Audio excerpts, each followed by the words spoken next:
पूर्व गृह मंत्री भूपेंद्र सिंह पर आरोप लगाते हुए कांग्रेस नेता हेमंत कटारे द्वारा भोपाल में की गई पत्रकार वार्ता के जवाब में भूपेंद्र सिंह ने तल्ख जबान से कटारे को जवाब दिए। अपने ऊपर लगे सभी आरोपों को सिरे से खारिज करते हुए पूर्व मंत्री ने कहा कि हेमंत कटारे मैनेज होकर पत्रकार वार्ताएं करते हैं।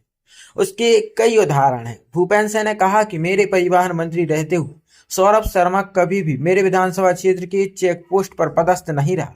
अगर कभी उसकी पोस्टिंग मालथौन चेक पोस्ट पर रही है तो कटारे उसका आदेश और तारीख बताएं। यदि ये प्रमाणित कर दें तो मैं राजनीति से संन्यास ले लूंगा। और क्या बोले पूर्व मंत्री भूपेंद्र सिंह, आइए जानते हैं।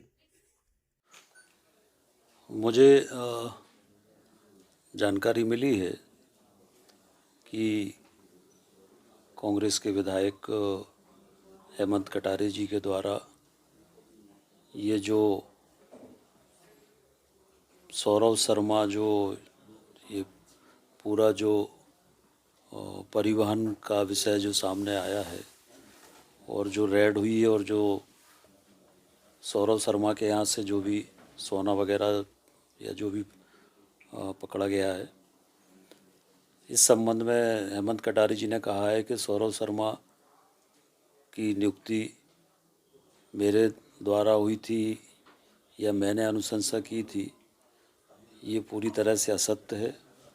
मैं पहले भी इस बात को कह चुका हूँ कि वो एक भी ऐसी नोट शीट दिखा दें कि जिसमें मैंने सौरभ शर्मा की नियुक्ति की अनुशंसा की हो या अनुमोदन किया हो या सहानुभूतिपूर्वक विचार करने के लिए लिखा हो।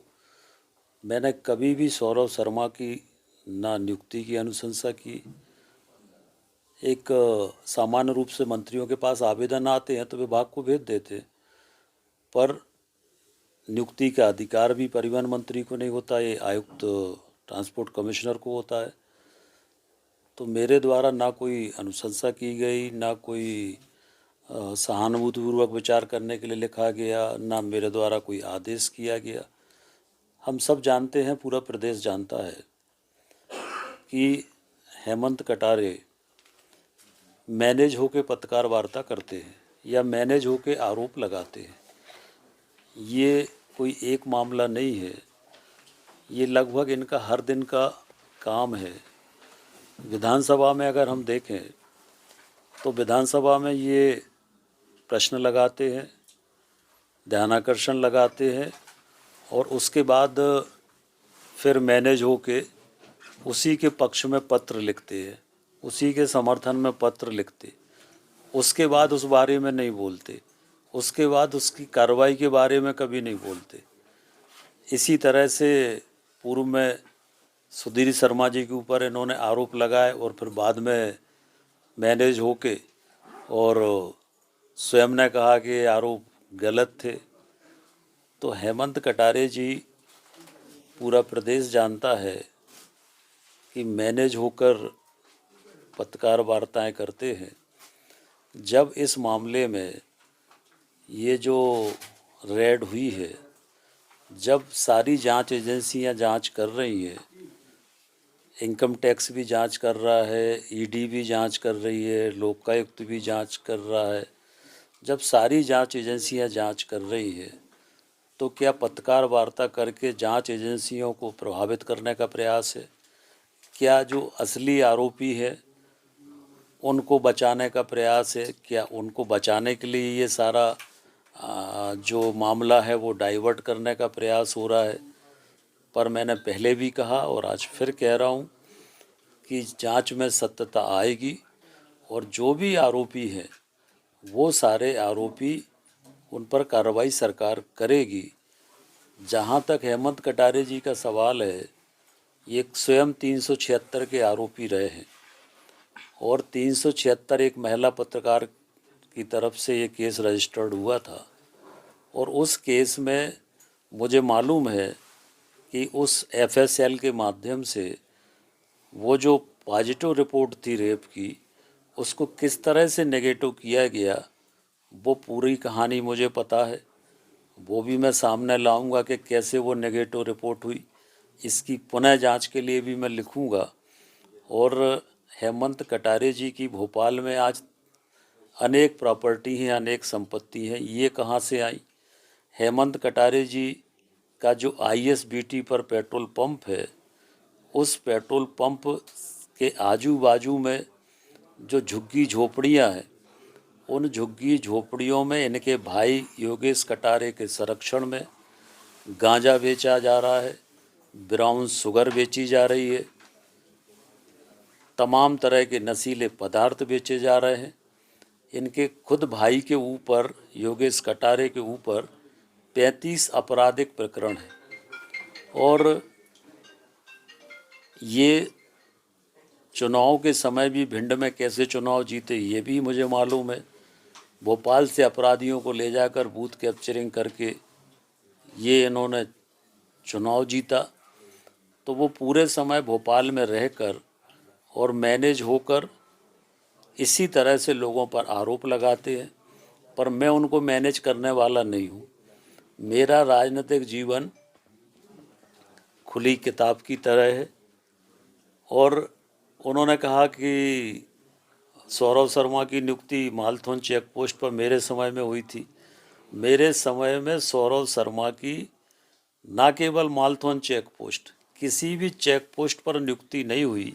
मेरे समय में ऐसा परिवहन मंत्री था जिसने पूरे प्रदेश में चेक पोस्ट बंद कर दिए थे, तो उनको तो मेरी प्रशंसा करना चाहिए कि मैंने तो चेक पोस्ट बंद किए थे। तो वो तो उल्टा प्रशंसा करने की जगह आरोप लगा रहे हैं। तो ये सब किसके कहने पे कर रहे हैं, क्यों कर रहे हैं, ये सब जानते हैं। और ये पूरी तरह से एक असली आरोपियों को बचाने के लिए मामले को डाइवर्ट करने की कोशिश हो रही है। और हेमंत कटारे जी से मुझे प्रमाण पत्र लेने की ज़रूरत नहीं है। शायद उनको मेरे पारिवारिक इतिहास की जानकारी नहीं है, मेरी पैतृक संपत्ति की जानकारी शायद उनको नहीं है, और इसलिए उनने इस तरह की बात की। हमारे पिताजी ने 25 एकड़ ज़मीन जिसकी कीमत 500 करोड़ है, मंदिर के लिए दान दी है। तो जिसके पिता 25 एकड़ मंदिर के लिए दान 500 करोड़ की ज़मीन दे रहे हैं, वो क्या ऐसे ये इस तरह की गंदगी करेगा क्या? तो ये पूरी तरह से मैनेज होकर ये पत्रकार वार्ता की है। हम इसकी खिलाफ मानहानि भी करेंगे। और ये क्यों हो रहा है, इसके पीछे कौन है, ये सबको मालूम है। और कैसे कैसे मैनेज होते हैं ये भी मुझे पता है, और इसमें भी कैसे मैनेज हुए वो भी मुझे पता है, और इसमें भी क्या मिला वो भी मुझे पता है। इन पे कुछ रोशनी डालना चाहेंगे इन चीज़ों पर? तो मैंने सब बता दिया, सारा स्पष्ट कर दिया। जैसे आपने कहा क्यों मैनेज होके कर रहे हैं, सब जानते हैं कहाँ से मैनेज। जो असली आरोपी हैं वो अपने बचने के रास्ते ढूंढ रहे हैं और जांच एजेंसियों को गुमराह करने की कोशिश करते हैं, अपने ऊपर आरोपों से बचने के लिए मामलों को प्रायोजित करने की कोशिश करते हैं। पर मैं कह रहा हूँ कि जब जांच हो रही है, जांच एजेंसियां क्या, उनका क्या काम है? उनका यही तो काम है कि सौरभ शर्मा की पोस्टिंग कब कब हुई, कहाँ कहाँ कब कब पोस्टिंग उनकी हुई। और मैं बता दूं कि जितनी भी उनकी पोस्टिंग हुई है, वो सारी पोस्टिंग जो हुई है वो किस अवधि में हुई है वो भी सबको पता है, रिकॉर्ड है। मेरे समय मैंने किसी चेक पोस्ट पर सौरभ शर्मा की नियुक्ति नहीं की। वैसे इस मामले आने के बाद लगातार आपको टारगेट किया जा रहा है। पहले सेंट्रल उसमें आपकी प्रॉपर्टी की, भोपाल में प्रॉपर्टी को लेकर सवाल उठाए गए, अब ये प्रेस कॉन्फ्रेंस की गई, आपको टारगेट क्यों किया जा रहा है, क्या लगता है? देखिए, अब जैसे उसी विषय में कहा कि मेरा भोपाल में प्लाट है, अरे मैंने तो अपने एफिडेविट में दिया है उसको, तो इसमें नई बात क्या थी? मेरे अपने नाम से मैंने अपना जो चुनाव में शपथ पत्र दिया उसमें लिखा हुआ है, तो इसमें सनसनीखेज क्या था? ऐसी कौन सी चीज़ थी जो मैंने छुपाई थी? मैंने तो चेक से पेमेंट किया, चेक से पेमेंट करके अपने नाम से खरीदा, कोई बेनामी थोड़ी खरीदा। तो मैंने कौन सा गलत काम किया? तो उसमें कोशिश की गई कि किसी भी तरह से, कुल मिला के जो इसके असली आरोपी है वो असली आरोपी अपने बचाव के लिए ये तरह तरह के षड्यंत्र कर रहे हैं। ये कोई षड्यंत्र सफल नहीं होंगे और